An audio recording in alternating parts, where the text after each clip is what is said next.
Conservative media done right. You're listening to the SHR Media Network.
Yeah.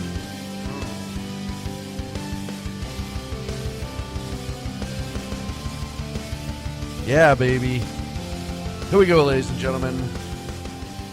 Welcome to the Mannerisms Show. I am your host, Sackhead Sean. You know me from my Wednesday night show, the Sackheads Radio Show, here on the SHR Media Network. I thank you so much for joining us today. We do have an awesome show lined up. So much to talk about, so much going on. 4th of July is right around the corner. I have a great guest on the last half of the show here, the last 30 minutes.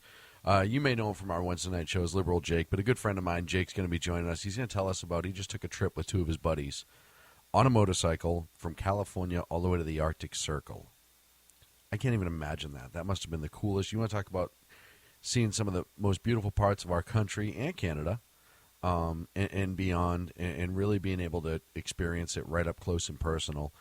To do that on a motorcycle is pretty impressive. So he's going to come in the last half of the show, tell us about that. We do have our Platinum Man card today that we talk about. It's a couple weeks. This incident happened a couple weeks ago, but I think it made my list, and I really wanted to make sure we got to this one because it's kind of cool. Some people might think it's a little bit simple, but I don't think so. I think that it shows you what amazing things an average person can do when they're faced with a situation. And really, you know, when we talk about this show and we talk about mannerisms and being a man, a lot of it is about personal and self-sacrifice or putting yourself in harm's way to make somebody else's life better or just making somebody else's life better. So that we're going to cover the Platinum Man card probably the last half of the show. We'll do it about quarter of while Jake's in studio and get his feedback on it. So that's pretty cool. I do have, 4th of July is right around the corner. And we're going to talk about barbecuing. I had a really cool drink to make if you're having a bunch of people over to the house. But I don't want to lose the actual meaning of the 4th of July. Our Independence Day, the day we declared our independence, and all the people that sacrificed way back when during the Revolutionary War and risked their lives so you and I in this country can have our freedoms and our liberties.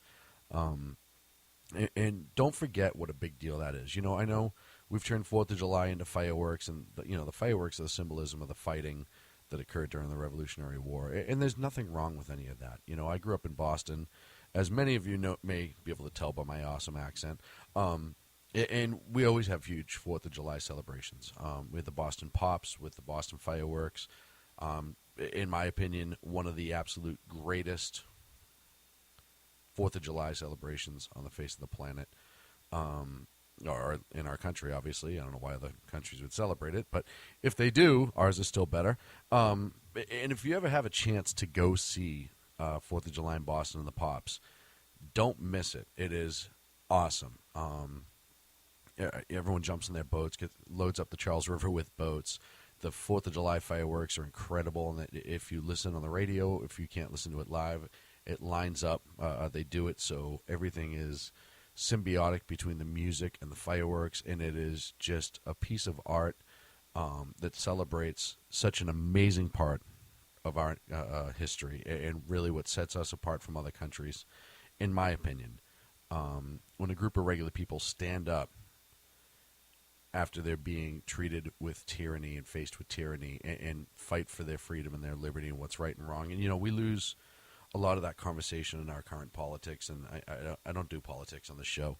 I do that on my Wednesday show. But we do lose a lot of our history when we get involved in our politics, and our gratitude for the people that sacrificed, both during the Revolutionary War and since. Civil War, et cetera, et cetera. So there's a lot of people right up through today, the soldiers, airmen, sailors, coasties, Marines who put their life on the line today, this very day, as we sit and speak, as I sit in a comfortable air-conditioned studio and put my show together. I am thankful, because if it wasn't for them, I may not be able to do this. And I love doing the show. I love this liberty. I love this freedom. So please teach your kids about this. Don't teach your kids. 4th of July is awesome for parties and really for everyone to get together. The weather's always really nice, hot. Everyone's outside. They're enjoying a lot of fun outdoor activities, the water fights, water slides, pools, et cetera, et cetera, et cetera. But make sure you teach your kids and your friends and family about what the 4th of July means. We're only about a few weeks, almost a week out now. And it is a big deal. And you should not remember that. Not forget that. You should remember that. I apologize.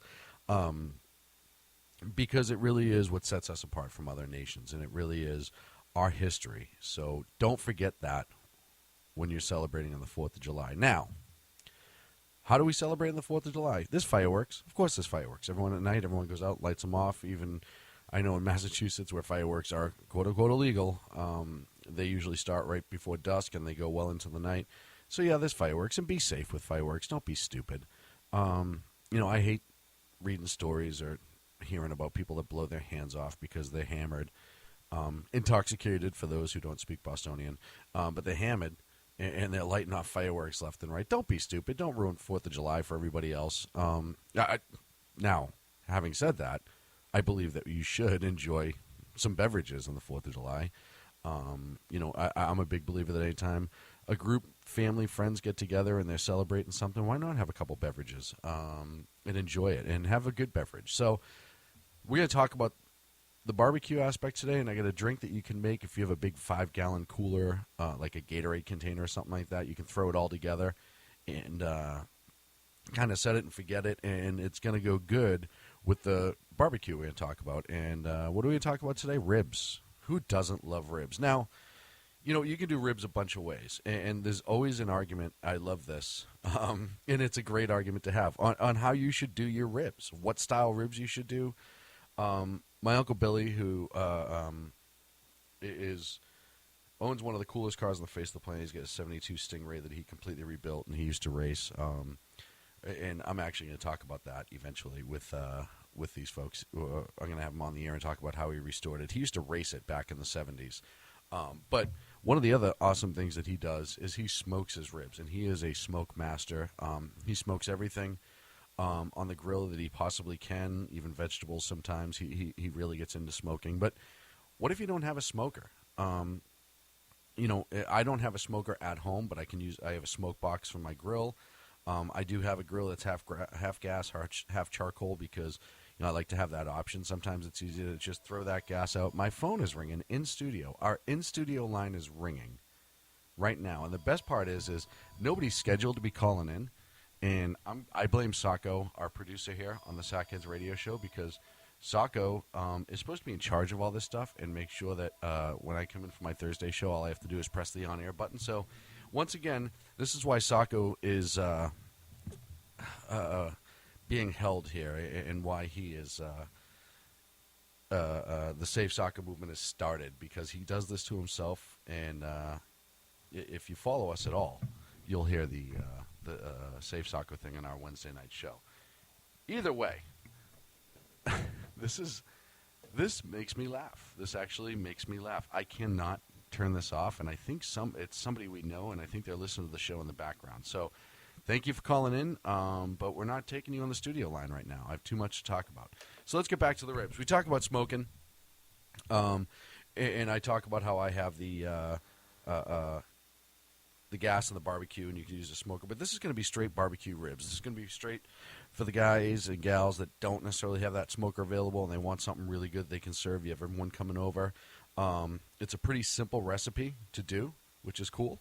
And first you want to start off by buying yourself St. Louis-style ribs, about 4 racks. Let's go with 4 rack St. Louis-style ribs. I love St. Louis-style ribs. To me, it's my personal favorite. And we're going to prep it, and then I'm going to tell you how to make your barbecue sauce and throw it all together. So you need the following ingredients. Get your pens ready, guys. This is it's kind of important, if you will.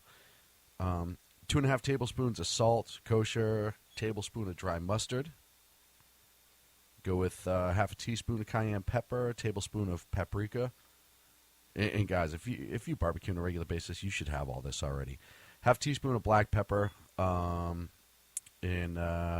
that's really about it. So you're going to mix it all together and get everything, all your dry rub ready to go. You're going to set up your ribs, your 4 racks of ribs, separately in aluminum foil, and you're going to rub that rub in, let it sit for a few hours. And you're going to do this 2 to 3 days before the 4th of July. Don't do it the day of. You have too much going on. So we're going to pre-bake these and get them ready. You can throw them in the fridge. It actually is better off. It enhances the flavor the longer it sits after you pull it out of the grill. So you're going to get that rub ready, and you're going to double wrap these in aluminum foil. Make sure you put your seals at the top so none of the juices pour out the bottom. You want to save those juices for later. Go ahead, preheat your oven to 350. If your oven comes up, you're going to throw those ribs in. Probably about 2 hours, 2 to 3 hours, depending on how thick the ribs are and how much you got going on in there. Let them really cook for that 350. And while they're in for the 2 to 3 hours, I would say closer to 3. You want them to be tender, but you don't want them to just rip apart. And as I live and breathe, my guest walks into the studio. Have a seat, Jake. We're talking ribs right now, as a matter of fact. So I know that's right up your alley. You can. I don't normally. I'm not used to having somebody on my Thursday. So have a seat. Right there looks perfect. So to catch Jake up, we just threw ribs in the oven. We're going to do a barbecue sauce right now. Talking about 4th of July and what we could do for our barbecue on the 4th of July. So I'm going to make a Jim Beam. Can you hear me? I can. Okay, good. Let me see if I can hear you. That should be a lot better. You there? I am here. Beautiful. So doing a Jim Beam sauce for the barbecue. Exciting. Yeah, and we're not going to buy it because that sucks. Okay. There's no use to buying it. So you're going to get about a pint of tomato ketchup, 8 ounces of brown sugar, 3 to 4 tablespoons of Worcestershire sauce, 2 tablespoons of mustard, half a pint of Jim Beam, kind of important. Go with 4 tablespoons of apple cider vinegar, half a teaspoon of cayenne pepper, 4 tablespoons of soy sauce. I know it's kind of weird in a Jim Beam, but you need that salt. Right. Adds a great flavor to it. And that's everything you're going to need to get going. If you're creative like I am, and this is a sauce I've made a bunch of times, you can add a few things in here and there. Brown sugar, I like to get that sweetness in, especially with the Jim Beam. So I actually go a little bit heavier on the brown sugar, but that's just me. And I like to throw in a little bit of garlic once I get the ketchup in the saucepan. So medium heat, you know, throw the ketchup in the saucepan. Now, you doing this in the oven, or are you putting ribs that over? are in the oven. Okay. We're going to pre-bake the ribs 2 to 3 days before the barbecue itself. We're not smoking them. We're just going to pre-bake them and then throw them right on the grill. So you can do this while the ribs are in the oven. Get it nice and ready. And I like making the sauce a few days ahead of time. That way everything kind of sits in the fridge and really the flavors blend nicely. Throw the ketchup in the bottom of a saucepan and then heat it up slowly and add in your Jim Beam, all of it, get it all to dilute, mix up. Then throw in the rest of the ingredients. Lump sum it right in. Get it up to a boil. And really, that's usually when I add the garlic while it's boiling because it kind of flashes that flavor right into it. Let it simmer about 20, 25 minutes and cool it off. And taste it, try it, see if it's consistency you like. I'm ready. Where is it? I know, right? I actually did this 2 weeks ago. This is a terrible show if it's not here for me to sample and give you instant feedback. I apologize. I wasn't expecting you to 12:30. The ribs won't be ready yet. So then the next part's easy. After you get the ribs out, you're going to drain them off, any of the sauce that you get, because you're going to mix that with the barbecue sauce later and use that as your baste. Throw them in the fridge for a couple days. Let that flavor really sink into the meat. It's going to take 15 minutes tops once you get it on the grill. Same thing with the sauce. Throw the sauce in the fridge, let it set up. So that way, the day of the party, everyone's coming over. You don't have to worry about cooking. You're not running around like a maniac. And then the day of the party, you can heat up the grill. I prefer to use wood charcoal. Okay. There's nothing wrong with gas if you're in a pinch. That's all you have. There's nothing wrong with Kingsford.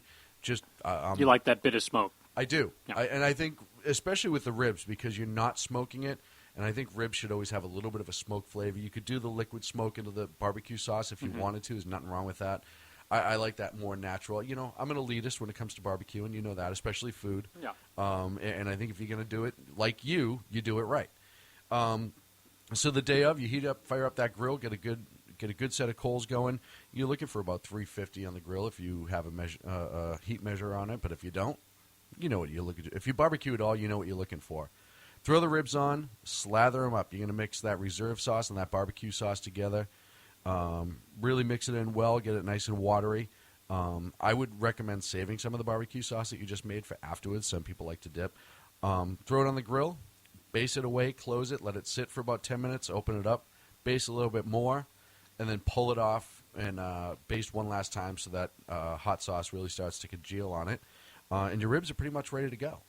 And that's it. So the whole time, prep time, cook time, the cook time's the longest thing, but you could do other things. You're looking at probably 4 hours for 4 racks of St. Louis ribs. And this sauce is awesome. You can use this on chicken. That's the cool part about this sauce.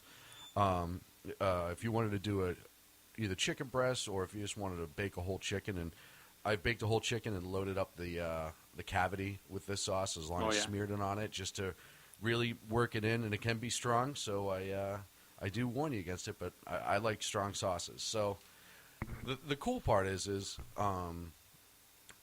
know, we're talking about the 4th of July, you get barbecue, and you got to get a drink. And if you're having a lot of people over to the house, you can't be sitting there while you're trying to have fun and mixing drinks all day.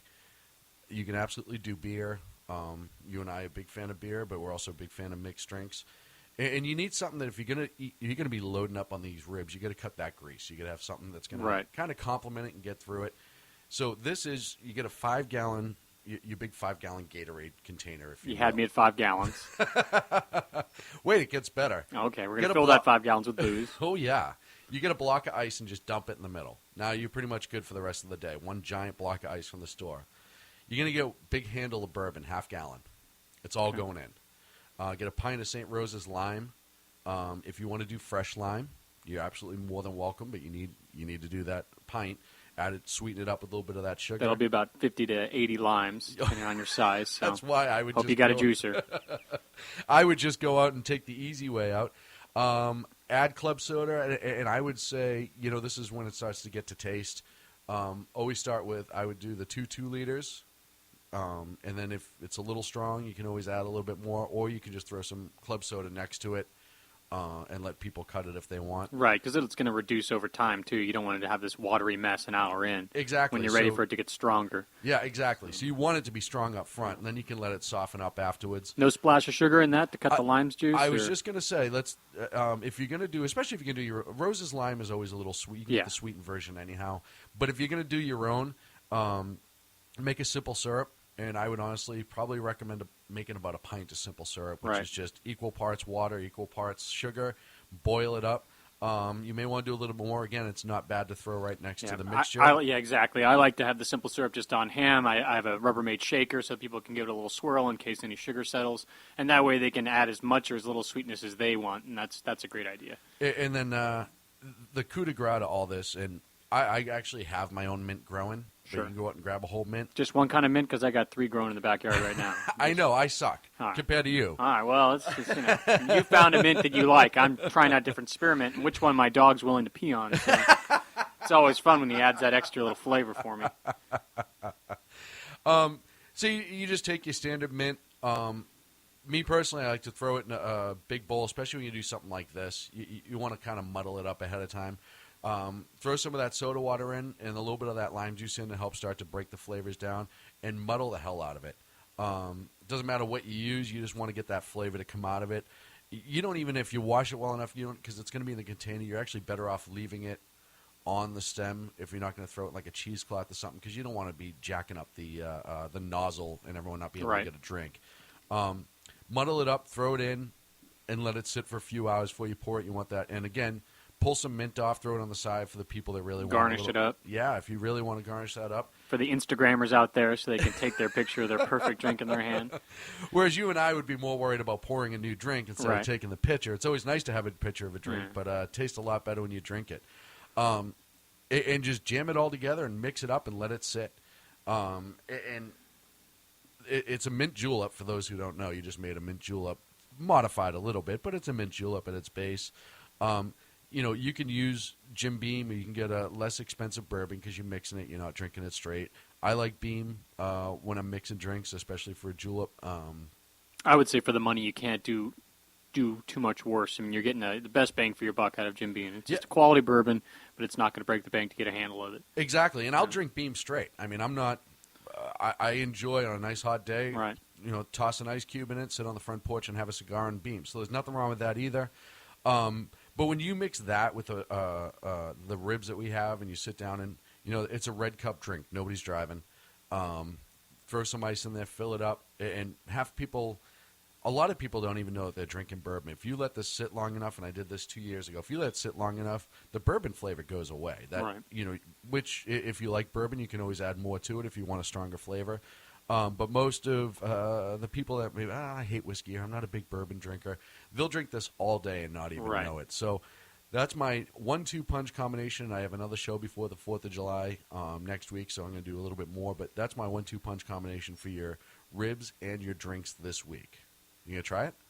Yeah, I'm going to be working 4th of July, but I'll eat it on the 3rd or the 5th. My only biggest apprehension when I make ribs is, one, I don't pretend to be all that fantastic of a rib cooker, but two, everyone's got in their own mind what the perfect rib is, and it's impossible to satisfy everybody. Somebody's looking for that dry St. Louis rib, someone's looking for that slathered Texas rib, some want tang, some want to be able to gnaw it off the bone, some want it to fall off the bone. Yep. So you just can't make everybody happy. And that's why whenever I serve ribs as a protein, I always have a secondary protein. I have that chicken or a piece of beef or whatever it is, just that cuts the sting in people when they don't get the ribs that they're after. Well, beer can. I always, and I agree with you. If you're doing a lot of people, if it's just 2 or 3 friends, you can kind of figure out before you make it who's doing what. You're having a lot of people over, and this particular recipe calls for 4 racks of ribs. So I mean that's a decent amount of ribs. The other thing you can do is the beer can chicken, and that's one of the simplest. You can throw anything you want on it. I always pull the skin and try to get between that and the skin. Take a Coors Light or whatever. It doesn't even matter. Stick it up the cavity, sand it on the grill. Right. YouTube 2 hours. It, you'll find 5,000 recipes and go from there. And none of them are bad. I've tried so many different recipes for that. And it is a good secondary protein rather. Me, I prefer a brisket. Right. I go tri-tip. That's because again, I want idiot proof. I know it's going to take me 30 minutes and then 10 minutes of resting, and I got a good piece of beef there for so I don't worry about the chicken because sometimes it's way more work than you realize to get that perfectly cooked chicken not dried out. So I'd rather go with either brisket or a tri-tip, and it always works out for me. What's funny is, and a lot of people don't know this out here, is tri-tip's a West Coast thing. Yes. You don't get tri-tip on the East Coast. We use steak tips, and we'll use some loin. And it's the same thing for the most part. Tri-tip is just, it meets at the very, the back left top side of the cow, and it's just the 3 cuts that kind of are left over that people figured out is an absolutely great everyday cut of meat. Right. I was going to talk next week about brisket, and I was going to talk next week about steak tips, because there's a steak tip recipe that I'm going to give next week. That there's a place I used to eat at called Newbridge Cafe in Chelsea, Massachusetts, back home, that had the best steak tips that I've ever had. And it's one of those places that it's a ridiculously highly guarded recipe. And a bunch of us through the years have tried to figure it out. And actually my sister gave me this, and it's the closest I've ever had to the Newbridge Cafe steak tips. So next week, check that out. And we're going to talk about beer next week, and a couple different variations of beer that would be good to have with tips and stuff like that. So last week was our emergency prep show. The week before that, we were talking about tools. So we're going to do barbecue. I figure the 4th's coming up. What better thing to have? And of course, now I really want a mint julep. So after we get out of here, we may have to go have a drink. Okay. I think I can schedule it in. We'll figure it out. Yeah. So we're going to take an early break in a minute, because we come back. I'm going to talk to Jake. Just took one of the coolest trips, an absolute guy's trip, if you will, to the Arctic Circle. Oh, that's right. From California via Canada. Correct. and for 3 weeks. So we're going to talk about that. I also have to issue my Platinum Man card this week, and I was going to do a Jackhole of the Week, which is usually my idiot criminals. But I wasn't able to research it, and I don't want to take time away from your story. So we're going to take an early break. We come back. Our good friend, as you may know him from our Wednesday night show, is Liberal Jake, but he's going to be awesome, Jake, today. He's going to tell us his story from his trip to the Arctic. Back in 3 here on the Mannerism Show. Radio.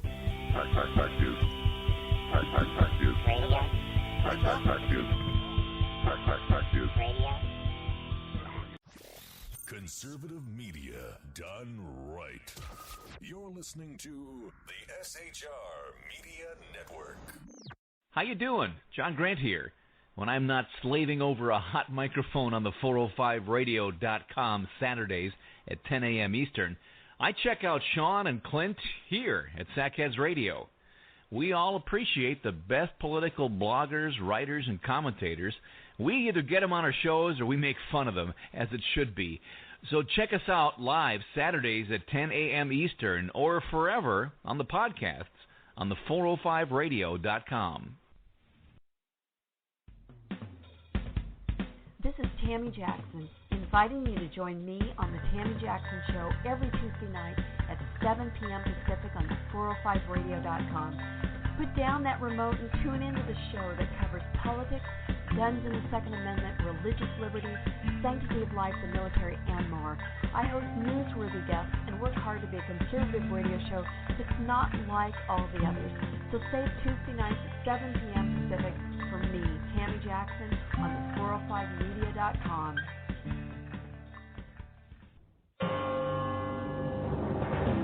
Hello, I'm Paul, a student at Hillsdale College. Here is my professor, Dr. Larry Arnn, on the separation of church and state. America's founders believed in the separation of church and state, in that the country was not to have an official religion or an official sect.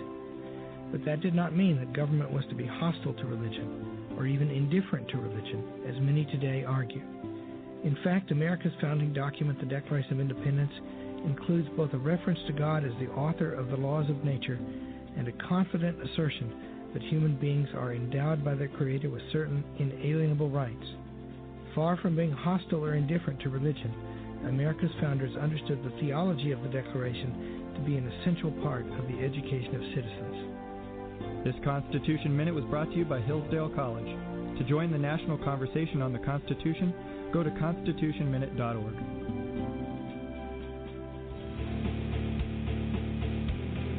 Hi, this is Rooster from Outcry Radio. Catch me here on Blog Talk Radio every Saturday night at 11 p.m. Eastern Standard Time. Or follow my blog. Now, back to the Sackheads. Conservative media done right. You're listening to the SHR Media Network. Radio.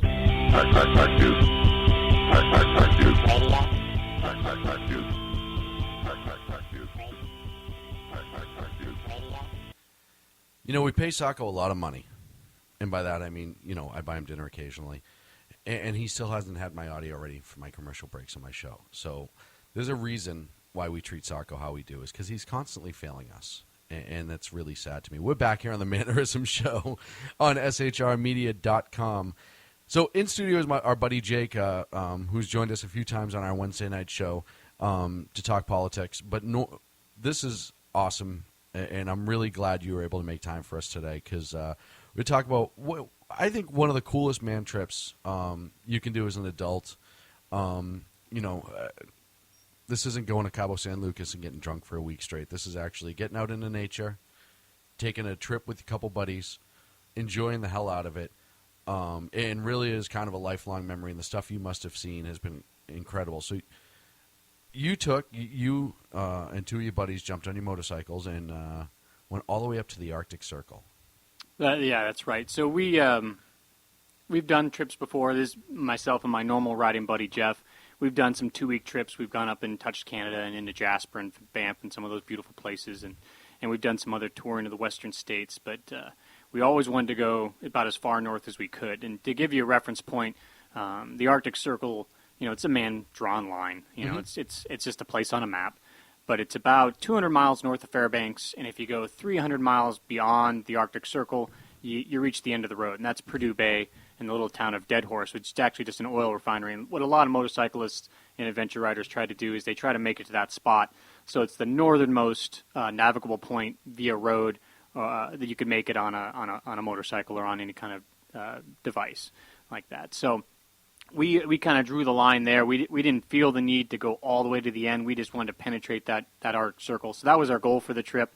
And we are all about the penetration on the yes, show, yep, Mannerism yep, show. Just enough. We didn't set up shop and spend a ton of time there. But we wanted to not just to see northern Alaska, but northern Canada, getting into the Yukon, and that's where we spent the bulk of the time on the trip, because Canada, look at a map. It's a big country. It's huge. It's not very populated unless you count the bears, but so we spent a lot of time in the Yukon crossing that territory. Let's start at the beginning. How do you prep? Tell us a little bit about your motorcycle and the equipment that you guys had and what you prepped. Because obviously it's not like you're driving to Lake Tahoe from Sacramento where it's an hour and a half and you can buy anything you need on the way. It's extremely involved, and it's extremely necessary to plan out for the most part. Yeah, for the most part, sure. I mean, you can always wing it. Look at this show. Yeah, people that don't. I mean, I'm a prepper. Not in the crazy internet sense, but in the sense that if I can prepare for something, then why wouldn't I? I like to know what I'm getting myself into. I still want some adventure. I still want to make some bad decisions and have to adjust my course as we go. So, for instance, the one thing we didn't plan on this trip is I kind of gave us a general distance in each day where we might end up, but I had no reservations. We had the first campsite reserved in Central Oregon, and that was it. So there wasn't a single place that we had a hotel, a lodge, a campground. Nothing was planned. So that part, we truly just winged it. When it came to the prepping of the bikes and the gear and stuff, the Internet's a fabulous tool. AdventureRider.com, ADVRIDER.com is the go-to source for a forum of like-minded individuals posting equipment and ride reports. So other people have done this ride before. They do it every year. In Dawson City, which is northern Yukon, they have the D2D, which is the Dusk to Dawson Rally. For the summer solstice, the longest day of the year, about 100 motorcyclists or so descend on the little town of Dawson City. And we don't like people, so we didn't want to be there when all those other people were there, so we decided to get that area about a day before that. So we'd still pass motorcyclists on the road, like-minded individuals. We'd run into gas stops, but we didn't want to be where all the hustle and bustle was. So basically this idea came from reading about other people's adventures, reading about other people's rides in northern Alaska, and deciding to do it for ourselves. So myself and my normal riding partner, Jeff, we already had our bikes and some basic equipment, camping gear and what have you. And then the third member of our group, Skyler, earlier this year, he came across a used bike that he got at a screaming deal, and he got that. And if you know Skyler, everything he gets is at a screaming deal. Everything's at a screaming deal. You don't want to ask him how much he pays for stuff because you don't want to know because you pay 10 times as much. No exaggeration, 10 times. He gets things for a drop in the bucket because he has patience and time on his hands. So basically we decided where our endpoint was, which was just north of the Arctic Circle near the town of Coldfoot, and everything else was kind of free form. We figured out some different routes. We started the preparation, figuring out what tires to use, things like that. Some of the other things you got to worry about prepping on a bike is these are we're using R1200 GS BMWs. They're designed for this, but at the same time, they still have limitations. If you don't have an oversized gas tank, your range is 200 miles, which isn't much when you're dealing with the tundra and northern Yukon. So you have to figure out a way to fit additional gas on your bike, carrying 2.5 to 3 gallons, so you can expand your range to 300, 350. One, you can barely make it from gas station to gas station, and two, you never know if that gas station's going to be open or out of fuel. So you always have to be ready, and worst case, sometimes you have to double back if you don't stop at every single gas stop. So gas is always the number one concern for us traveling on light bikes. So we had to figure that stuff out in advance, and I can proudly say that we did a tremendous amount of camping. The hotels were only when campgrounds were full or we couldn't find anything or we just desperately needed a shower after 4 days. Right. The upshot is we were not hot. I didn't do very much sweating on this trip. It's no surprise to your listeners that the Arctic Circle is not warm. It's a very late spring in Alaska and Canada, so I'm sure it's lovely now, but we did get snowed on. I did have to ride my bike through the snow and through the rain. Every day that I was north of the 48, I got rained on at least once. Wow. So if you have an aversion to riding a motorcycle in the rain, don't go to Canada and certainly don't go to Alaska. Well, so You guys loaded up the bikes about 20 days ago, and for most people who don't know, Jake literally just arrived home last night. So yeah, I got home last night. Really happy that you could make time for us. I know you probably have a million other things to do, and I know that because you told me that when I begged you to come on. Yep. So you guys loaded up clothing for the week, food. You guys had helmets, communication headsets, so you're ready to go on the road.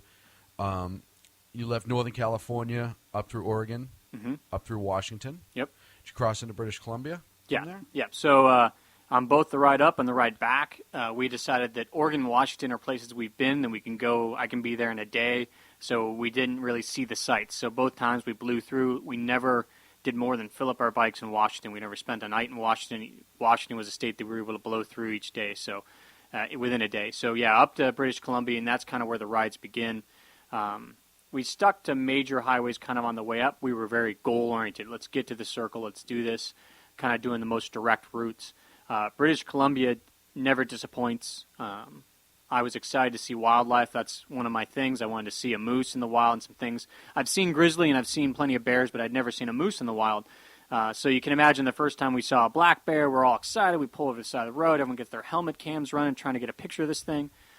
A day, 2 days later, after the 12th bear, you're like, okay, get out of the way, bear, and then you're on the 15th moose, and, you just, we saw everything. We saw a black bear.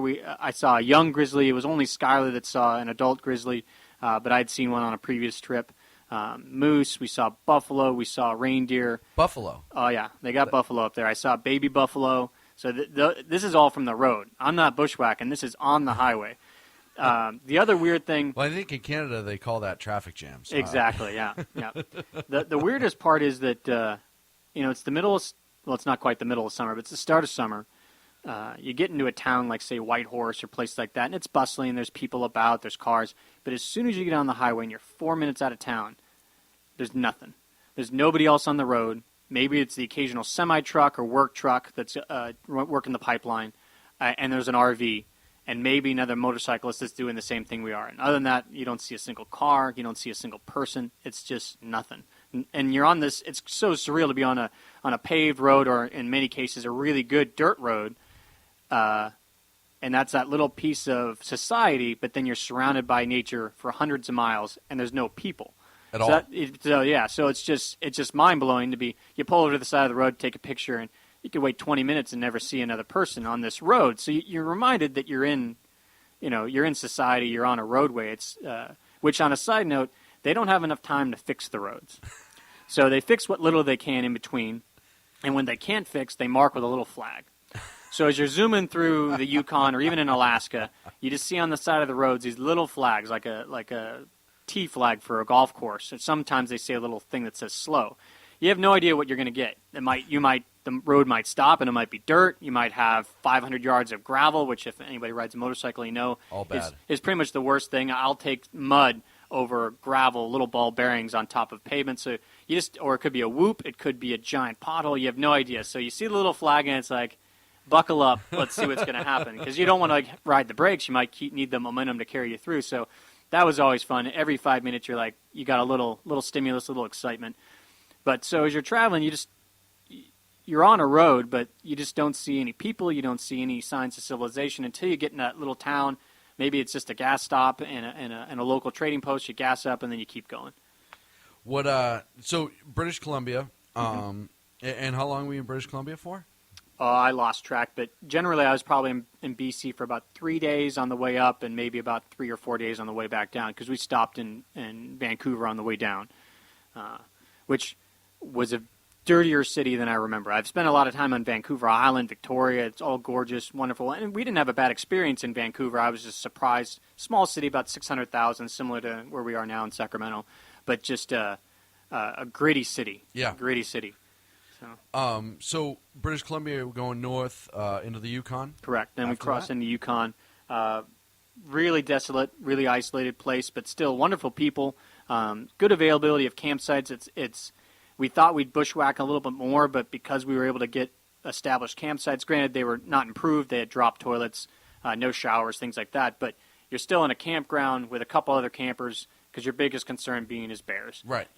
No one's carrying firearms because we're in Canada and we're Americans, and they don't have Second Amendments for Americans, so there's no firearms. I didn't bother with bear spray.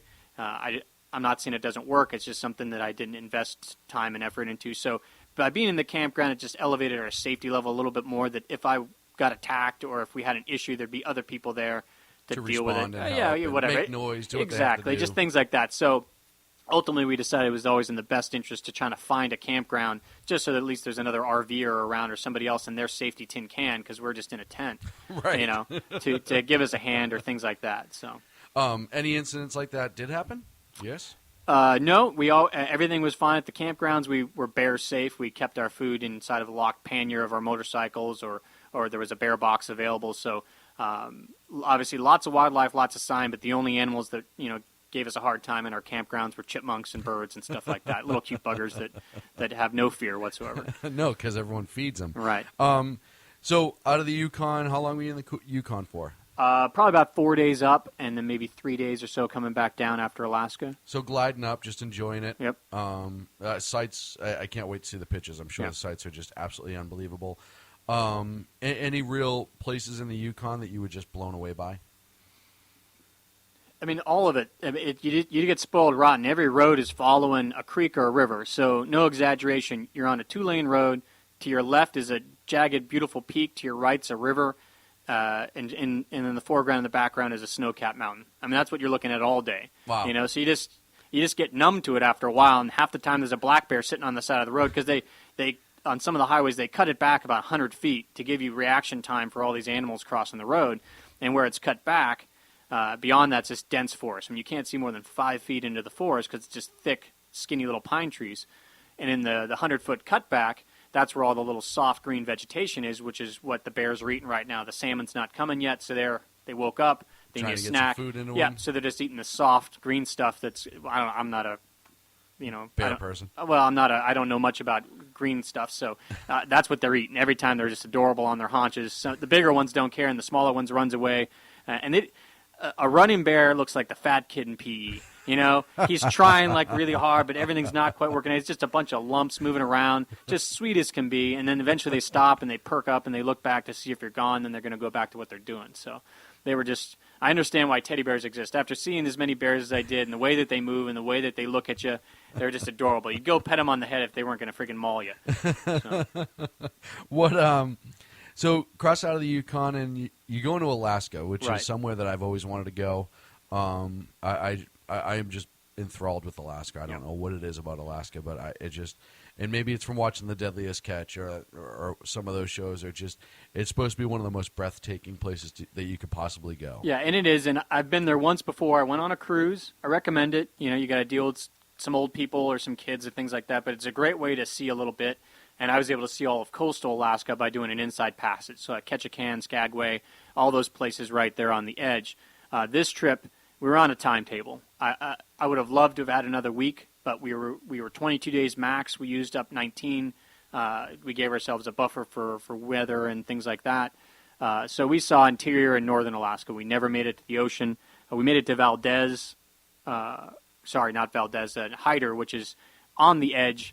But, it's not really on the ocean. So we all saw interior Alaska and northern Alaska, just edging into the tundra when we made it up north towards Coldfoot. And you can really see the terrain start to change. It opens up. There's snow everywhere. It's just barren grasses and things like that. So I had seen Alaska once before, and I was eager to see it again, especially seeing it from the motorbike. It's a completely different experience when you're riding on the bike because you're hearing everything, you're smelling everything, you can taste the air, you can feel every climate change and things like that. It's a lot less sterile than sitting in a car or a plane or a boat. Did they issue a firearm once you got into Alaska? I'm pretty sure there's a checkpoint where they hand out guns as you come in. No, that is common. And as soon as we got to Alaska, it was a you knew you were back in the U.S. And you're not only back in the U.S., you're in like hyper U.S. One of the first things we did when we were landed in Alaska, we had to resupply. We're resupplying on food and basic accessories every 7 to 10 days, kind of depending. And when you need to resupply in Alaska, where do you go? You go to Walmart. Walmart, Super Walmart. They got everything. It's inexpensive. You've been paying through the nose for things because they're just expensive up there. But Alaska Walmart is just as good as it gets. And I'm not there more than 2 minutes when two bikers roll up on Harleys, local guys, really sweet fellas, and they literally look like characters from Sons of Anarchy. Real greaseball-looking fellas, but sweet as can be. Open carry. One guy's got a 44, 5-inch, and the other guy's carrying a Glock. So it's just like, we're back in America. I'm back in the U.S. I pull into a Walmart. Within 2 minutes, I'm talking to a biker that's openly carrying a gun. And that's just how it is in Alaska. Everyone's strapped up. So we had considered some guys in the past, they've in the northern states, whether it's Washington, they've mailed up some firearms, or they leave a firearm behind in the local police department. That way they have one waiting for them up. But I just didn't worry about it. Right. I just made a conscious choice to just not carry, not have to deal with those issues, and it worked out fine.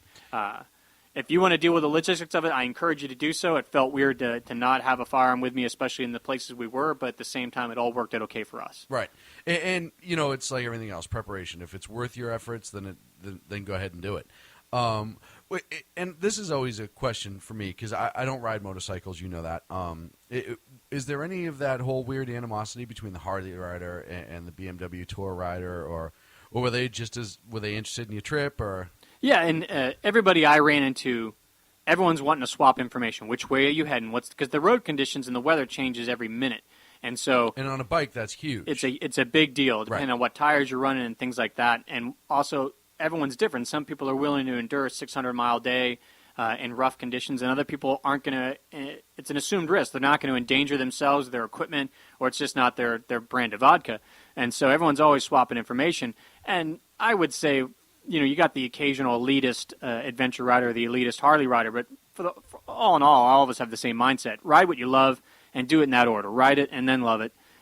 Lots of people up there, more than once, on our most difficult day, which was after the Arctic Circle. Our group actually separated briefly for a couple days, and it was just Jeff and I, and we rode from the little town, it's called a community actually, of Chicken, and over to Dawson City. So crossing from Alaska back into the northern Yukon to Dawson City, and it's 100 miles it's hard to describe the conditions. It's a really good dirt road. It's very well compressed, but because of the construction, you got lots of gravel and lots of other changing conditions. And that was the day that it was pouring rain, and then at all the summits it was snowing and freezing conditions, sub-freezing. And so that was a really tough day. So when we come rolling into Dawson, dripping wet because the snow's melted off us and things like that, everybody in Dawson City, every biker there wants to know what we just came through, because they're deciding whether or not they're gonna leave and try for it or not. And that's where that difference comes from. Not to knock any of the Harley guys, but they're not running knobs on their tires. They're not gonna ride those slick conditions, because it's just a question of when they're gonna go down. Right. So. Well, and like everything else, you're almost putting a sled on mud. Right. It's only there's no traction. You can't. It's really hard. So, how long were you in Dawson City for? Dawson City just for a day, but thankfully that was just a 100-mile ride from Chicken over. Took us most of the morning into the afternoon, so we rolled in, looked around some campsites, and then went into town to get a hot meal. We'd been camping for a couple days, get resupplied a bit, and it was right before D2D, so the entire town is reserved and booked, and we just happened to fall backwards into an available cabin, the only place available in all of town. So we went in and popped for it to get a day of rest. That let us, shower up, and we were able to spend the whole day walking around Dawson City, which was not what I imagined. The townscape is, and they got the kind of rustic feel and the old sidewalks. It's all dirt roads, things like that. But it's filled with bohemian-type folks. Some people would call them hipsters and things like everywhere. Everywhere there's a chick on a bicycle, or a dude that looks like, is that guy leading a tour right now of old-timey Yukon? No, he just wears a button-down shirt and suspenders and a funny hat. I mean, they're just everywhere. So it was very interesting, surprising French influence there, even though it's in Western Canada. Just very different. I enjoyed it. It was very surprising. I had in my mind what I was expecting to see in Dawson City, and it was very different, very bohemian, very, very kind of modern mindset when it came to resources and it came to just tourism in general. Any so you left Dawson City back to Alaska. You guys hit Fairbanks at one point? Yeah, Fairbanks was our staging ground when we came in initially through the Yukon, then into Fairbanks. Fairbanks is about 200 miles from the Arctic Circle. Originally our plan was to leave Fairbanks, go to the Arctic Circle and a little bit beyond and camp near Coldfoot. The group made a command decision that I was the only one that was in any way interested in sleeping in the Arctic Circle. So we decided just to have a hard day's ride, and we did about a little over 400 miles just up and back to Fairbanks, which was kind of our home base. So we actually kept a hotel room there, left behind a lot of our supplies so that way we could travel real light. We still carried a sleeping bag each and an emergency tent and things like that just in case we had a breakdown. We wouldn't be stranded, but we just carried just the bare necessities, went up to the Arctic Circle hard and fast, turned around and came back to Fairbanks before making our way back over. What was best meal you ate on the road? Whew. We found a lot of good food. I got to put out like 3 shout-outs. One, on the way up, we always stop in Seattle when I can and go. It's a touristy place, but the crab pot makes a really good pot of crab and shellfish. That's always delicious. Then we were actually in another touristy joint, which normally I shy away from the tourist places, but up in Fairbanks, we went to the Alaskan Salmon Bake, and that was just $30, buys you all the prime rib, king crab, and salmon you can eat, and it was good. And that's where I got the pictures from. Yeah, you got some pictures from there. Because, people are used to all you can eat, and it's just, you're going to get what you're going to get. And I would say it was on par with what you would pay, at a restaurant to get just that item only. So that was a real treat. And then we kept finding these bizarre places that, because as Californians, we just think everyone grows their own vegetables and cooks and bakes their own bread and all that stuff. And when you get into middle America, maybe it's catching on because it's sure catching on in Canada and Alaska. Just in the little town of Stewart, which is just on the border of Alaska with Hyder, we found a place that she's cooking out of a roach coach that then she's added a bunch of like portable buildings to. And that's where the border guard said, absolutely go there. And she bakes all of her own bread every morning. She hand-pressed patties. And so we had some burgers, but they were just phenomenal. I mean, everything was fresh and delicious. You could tell it's locally sourced meat, and she fresh baked bread. So we found like 3 places just like that, where everything was made in-house, everything was fresh, and so I had great food almost the entire time. Any beer you never tried before, anything like that? Beer, good beer in Alaska, beer in Canada is always tricky. I mean, you're going to pay $15 Canadian for a 6-pack of Molson. Right. So we did drink some, But Canadian beer is also much better than the version of Canadian beer you get in America. In theory, yes. And so it's just higher tax and things like that. Don't get me wrong, there wasn't hardly a night that I went without. We make the effort when we gas up to grab some ice, grab a 6-pack and some firewood and have a camping experience. We weren't roughing it too bad. So I had whiskey as backup, but always had a libation for the end of the day just to help relax your muscles and just unwind a bit. But yeah, good local beer, all stuff we can get here in the States for the most part, but good beer in Canada and Alaska. I'm a fan of Alaskan Brewing Company. Mm-hmm. I always get their stuff. I have, so that's a tradition also, the first day in Alaska to get one of theirs. Any incidents, anything pop up, breakdowns, anything like that? You guys were good to go? We were very fortunate when it came to breakdowns. All the bikes, engines, and equipment handled perfectly. I had to top off a little oil. We're running heavy loads over long distances, so your bike's are going to burn a little more oil. Both Jeff and Skylar hadn't removed their rear fender, which kind of protects from spraying out gravel. And on these kinds of rough roads, it's just a question of time. So both of them snapped the rear fender. It's just a piece of plastic. Because it's made in Bavaria, it probably costs $800. But still, it's just a little piece of plastic that's protecting your buddy behind you. Those both snapped off, just too much rough conditions. Skylar had a little tip-off on the first day. The bike's just a little different when it's covered in that much load. And it was on the side stand, so it wasn't his fault. It's on the side stand. It just tipped over and shattered his windscreen. So here we are, one day into a 7,000-mile ride, and you kind of need that windscreen to keep the air off your face. And we're stuck with this shattered windscreen. So we picked up the pieces. This is in Central Oregon. Drove to Home Depot, got some glue, got some clear tape, and built that sucker back together. Just bit by bit, like Humpty Dumpty. All the King's horses and men got it all pieced back together. And that thing held for 18 days and another 6,000 miles. It stayed together. So we had that.